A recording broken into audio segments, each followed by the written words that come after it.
ராமநாதபுரம் புதிய பேருந்து நிலையத்திற்கு மாமன்னர் ரிபல் முத்துராமலிங்க சேதுபதியின் பெயரை சூட்ட வேண்டும் என்று தொடர்ந்து 2 ஆண்டுகளுக்கு மேலாக தென் தமிழர் கட்சி ஆர்ப்பாட்டம், கவன ஈர்ப்பு ஆர்ப்பாட்டம், கோரிக்கை முழக்க ஆர்ப்பாட்டம் என்று தொடர்ந்து ரிபல் முத்துராமலிங்க சேதுபதியின் பெயரை வைப்பதற்கு ஒவ்வொரு முயற்சியும் எடுத்துக்கொண்டே வருகிறது.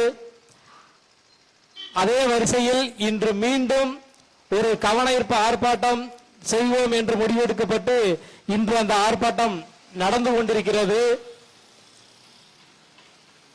தமிழக வரலாற்றில், குறிப்பாக இந்திய விடுதலை வரலாற்றில் ராமநாதபுரம் மண் என்பது மிகப்பெரிய தியாகத்தை செய்த மண். இந்திய விடுதலைக்காக மிகப்பெரிய தியாகத்தை ஒரு மண் தமிழ்நாட்டிலே செய்திருக்கிறது என்றால் அது இந்த ராமநாதபுரம் மாவட்டம் தான்.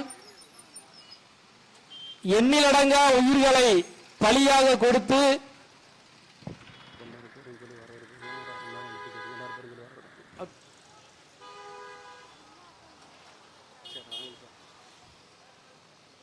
இந்த மண்ணிலே எந்த மாநிலத்துக்கும் இல்லாத ஒரு வீரமும் துணிச்சலும் கொண்ட இந்த தமிழ் மண்ணில் விடுதலைக்காக பல உயிர்களை தியாகம் செய்து,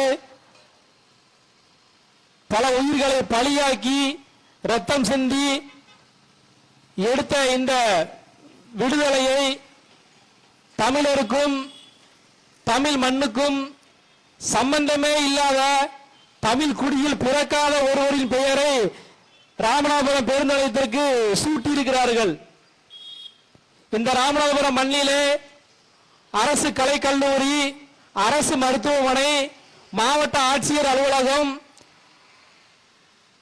பேருந்து நிலையம், இன்னும் பல கட்டிடங்கள் இன்று இயங்குகிறது என்றால் அந்த கட்டிடங்களுக்குரிய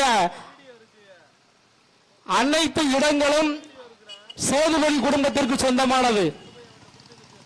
அவர்கள் அன்றைய காலகட்டத்தில் இந்த மக்களுக்காகவும் மண்ணுக்காகவும் செய்த தியாகத்திற்காக அந்த இடங்களை தானமாக அரசாங்கத்திற்கு கொடுத்தார்கள். ஆனால் தானமாக பெற்ற அந்த இடத்தில் அதை தானமாக வழங்கிய ஒரு பெயரை வைக்காமல் ஏதோ 5 ஆண்டுகள் இந்த மண்ணை 5 முறை இந்த மண்ணை ஆட்சி செய்து விட்டார்கள் என்ற ஒரே காரணத்திற்காக கலைஞர் கருணாநிதியின் பெயரை வைத்திருக்கிறார்கள். கருணாநிதிக்கும் இந்திய விடுதலைக்கும் என்ன சம்பந்தம் இருக்கிறது?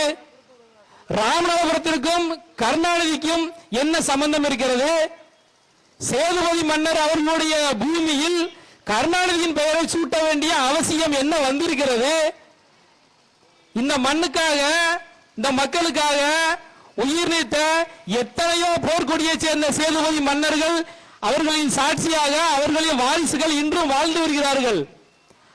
ஆனால் ஒரு முதல்வர் என்ற ஒரே ஒரு காரணத்திற்காக தமிழகத்தில் எங்கு அரசு அலுவலகங்கள் தொடங்கி திறந்து வைத்தாலும் அதற்கு கலைஞர் பெயர்.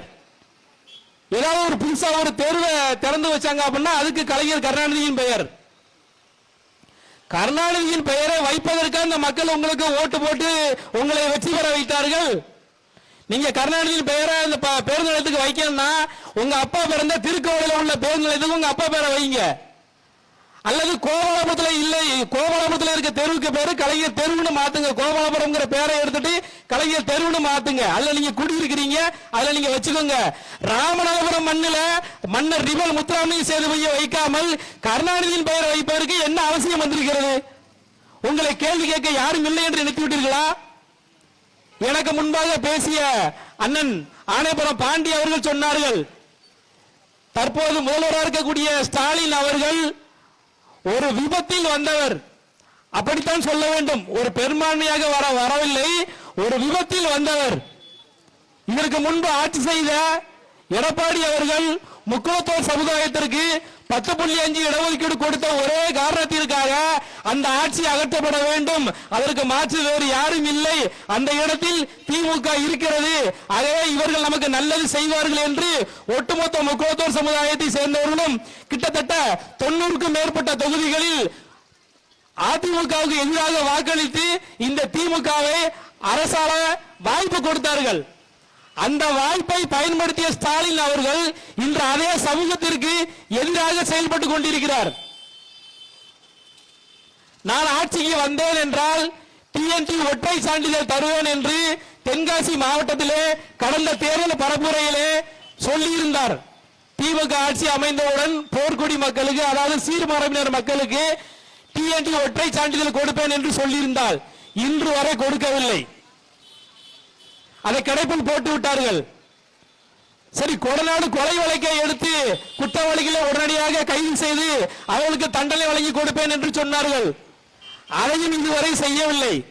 களவாணிக்கு களவாணி நண்பன் என்பதை போல அவர் ஒன்றை சொல்லி இவர் ஒன்றை சொல்லி மக்களை ஏமாற்றும் வேலை செய்து கொண்டிருக்கார்களே தவிர இந்த மண்ணை காத்த மக்கள், இந்த மண்ணுக்காக உயிரிட்ட மன்னர் குடும்பத்திற்கும் இந்த மண்ணுக்காக பல உயிர்களை தியாகம் செய்த இந்த போர்க்குடி சமூகத்திற்கும் அவர்கள் எதுவும் செய்வதாக தெரியவில்லை. இன்றைக்கு நடக்கக்கூடிய இந்த ஆர்ப்பாட்டம் தொடர்ந்து 2 வருடங்களாக ஒவ்வொருத்தருக்கும் நாம் கோரிக்கை வைத்து ஒவ்வொரு முறையும் இதே இடத்தில் கூட தென்தமிழர் கட்சியின் 3வது முறையாக இந்த ஆர்ப்பாட்டம் நடக்கிறது. மன்னர் ரிபல் முத்துராமலிங்க சேதுபதியின் பெயரை பேருந்து நிலையத்திற்கு வைக்க வேண்டும் என்று சொல்லி இதே போல ஆர்ப்பாட்டம் ஏற்கனவே 2 முறை நடத்தி இருக்கிறோம். ஆனாலும் அதை கண்டுகொள்ளாத அரசாங்கம் இன்னும் அதை கண்டும் காணாமல் இருக்கிறது. இதே நிலை தொடர்ந்தால் இன்னும் 2 மாதங்கள் தான் இருக்கிறது. உங்களுடைய ஆட்சி மாற்றம் ஏற்பட உங்களுக்கு வாக்களிக்கவா வேண்டாமா என்று முடிவு பண்ணுவதற்கு இன்னும் 2 மாதங்கள் தான் இருக்கிறது. மக்கள் உரிமையை கேட்டு பெறுவதற்கு செஞ்சு கொடுக்க வேண்டியது என்பதுதான் மக்களாட்சி. இரவோடு இரவாக இந்த பேருந்து நிலையத்திற்கு கருணாநிதியின் பெயரை இரவோடு இரவாக வைத்து அதற்கு ஏதாவது இடையூறு செய்வார்கள் என்று எண்ணி எங்கள் கட்சியினுடைய மாநில ஒருங்கிணைப்பாளரான கமலக்குடி முரளி அவர்களை வீட்டு காவலில் வைத்து அன்றைய தினமே அந்த பேருந்து நிலையத்தை கருணாநிதியின் பெயரை சூட்டி திறந்து வைப்பதற்கு உங்களுக்கு அப்படி என்ன அவசரம் வேண்டி கிடக்குது? பாலமுரளி அவர்கள் தொடர்ந்து தமிழ் தேசிய சார்பாகவும் அனைத்து சமூக மக்களுக்கும் போராடக்கூடிய ஒரு நபர். குறிப்பாக எடப்பாடி அரசாங்கத்தினால் கொடுக்கப்பட்ட 10.5 இடஒதுக்கீடை உச்ச நீதிமன்றம் வரை சென்று இந்த மக்களுக்காக அந்த வழக்கை வென்றெடுத்து அது 10.5 இடஒதுக்கீடு வந்து தவறான ஒரு முன்னுதாரணம், அதனால இது ரத்து செய்யணும்னு சொல்லி அந்த இடஒதுக்கீடை ரத்து செய்யும் அளவுக்கு போராடி அந்த வழக்கில் வெற்றி பெற்றவர் கமலக்குடி முரளி அவர்கள். தொடர்ந்து மக்கள் போராட்டத்தில் இன்னும் தன்னை ஈடுபடுத்திக் கொண்டுதான் இருக்கிறார். அவரோடு சேர்ந்து செயல்படக்கூடிய தமிழ் தேசிய உணர்வாளர்கள், தமிழ் தேசியவாதிகள் அனைத்து அமைப்புகளையும் கூட்டி இந்த பகுதியில் எந்த ஒரு மக்கள் போராட்டம் நடந்தாலும் அத்தனை மக்கள் போராட்டத்தையும் முன்னெடுத்து அதற்கு தலைமை தாங்கி ஒருங்கிணைத்து அதில் பங்கெடுத்து மிகச் சிறப்பாக பணியாற்றி வருகிறார்கள். அப்படிப்பட்ட ஒரு மக்கள் கோரிக்கையை முன்னெடுக்கக்கூடிய இந்த தென்தமிழர் கட்சியின் கோரிக்கையான ரிபல் முத்துராமலிங்க சேதுபதியின் பெயரை சூட்டுவதற்கு இந்த அரசாங்கம் முன்வராவிட்டால் அதற்கு இன்னும் இந்த போராட்டம் இன்னும் வீரியமாக இருக்கும் என்பதை தெரிவித்துக் கொள்கிறோம். அடுத்தபடியாக சில பேர் சொல்றாங்க, பேர் வைக்கிறதுக்கு முன்னாடியே நீங்க சொல்லியிருந்தா வச்சிருக்கலாம், வச்சதுக்கு அப்புறம் மாற்ற முடியாது அப்படிங்கிறாங்க. கருணாநிதி பேருந்து நிலையம் என்று சூட்டுவதற்கு முன்பாகவே தென்தமிழர் கட்சி போராடி கொண்டுதான் இருக்கிறது. அந்த கருணாநிதியின் பெயரை வைக்க கூடாது, ரிபல் முத்துராமலிங்க சேதுபதியின் பெயரை தான் பேருந்து நிலையத்திற்கு வைக்க வேண்டும் என்று கருணாநிதியின் பெயர் வைப்பதற்கு 1 ஆண்டுக்கு முன்பாகவே போராடி கொண்டுதான் இருக்கிறோம். சரி, அப்படியே கருணாநிதி பெயரை வச்சிட்டீங்க, இப்ப எடுக்க முடியாதுன்னு எந்த சட்டத்துல இடம் இருக்குது? இந்திரா காந்தியின் பெயரை பேருந்து நிலையத்திற்கு வைத்துவிட்டு எந்த சட்டத்தை வைத்து அந்த கருணாநிதியின் பெயரை ஒரு பேருந்து நிலையத்திற்கு வைத்துவிட்டு எந்த சட்டத்தின் அடிப்படையில் அந்த பெயரை நீக்கி இந்திரா காந்தியின் பேருந்து நிலையம் என்று அறிவித்தீர்களோ அதே சட்டத்தை பயன்படுத்தி கருணாநிதியின் பெயரை நீக்கிவிட்டு மன்னர் ரிபல் முத்துராமலிங்க சேதுபதியின் பெயரை வைத்து விடுங்கள். சட்டம் எல்லோருக்கும் சமந்தானே. ஆகையினால் தொடர்ந்து மக்கள் கோரிக்கையை முன்னெடுக்கும் தென்தமிழர் கட்சியின் கோரிக்கையான இந்த பேருந்து நிலையத்திற்கு ரிபல் முத்துராமலிங்க சேதுபதியின் பெயரை சூட்ட வேண்டும் என்று கூறி வாய்ப்பு தந்த அனைவருக்கும் நன்றி கூறி விடைபெறுகிறேன். நன்றி, வணக்கம்.